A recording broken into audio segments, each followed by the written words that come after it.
सोबत आपण डिवाइन मध्ये आलेलो आहेत. मिस्टर अंकुश सरांसोबत बसलेलो आहे. तर काय म्हणताल डिवाइन बद्दल? ॲक्च्युली मला इथं आल्यानंतर माझ्या ज्या फुलफिल रिक्वायरमेंट होत्या त्या ॲक्च्युली इथं 100% माझ्या फुलफिल झालेल्या आहेत. ज्या रिक्वायरमेंट होत्या की जेणेकरून मी आता सुमारे 6 महिने पुण्याच्या ह्या पुनावाडी एरिया, रावेत एरिया, राईट, जे outside area IT sector, basically me IT सेक्टरमधून आहे आणि मी जेणेकरून असं लोकेशन बघत होते की जेणेकरून माझं location IT sector nearby location हवं होतं. ते इथे माझे फुलफिल झालेलं आहे. देन माझ्या मम्मी पप्पांची एक स्पेशल रिक्वायरमेंट होती की तू घेतोस तो स्वतःचे फ्लॅट, तो जेणेकरून तो वास्तूच्या नुसार असावा. तो पण माझी रिक्वायरमेंट इथं म्हणजे फुलफिल झालेलं आहे. आणि सध्या मी मुंबईमध्ये वर्किंग आहे, पण तिथं कसं व्हेंटिलेशनचा खूप प्रॉब्लेम होता. जिथं मी राहतो अपार्टमेंटमध्ये, तिथे पण इव्हन मी एवढ्या क्राऊडेड एरियामध्ये राहतो तिथं व्हेंटिलेशन खूप प्रॉब्लेम. पण इथं आल्यानंतर मला असं फीलच नाही आलं की व्हेंटिलेशनचा प्रॉब्लेम आहे. आणि जे फॅमिलीसाठी मला इथं सिक्युअर फील वाटतं की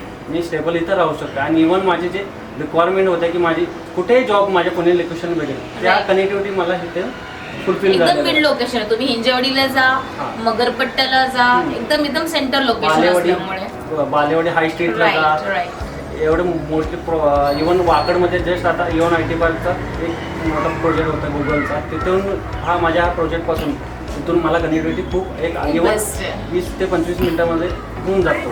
असं माझ्या ह्या बेसिक रिक्वायरमेंट 100% माझ्या फुलफिल झाल्या. आणि इथे येऊन मला असं वाटतं की बाबा मी माझं होमटाऊन नंतर हे सेकंड होम माझं असं मी सॅटिस्फाईड करतो की हे माझं सिक्युअर असं वाटतं. Thank you so much sir.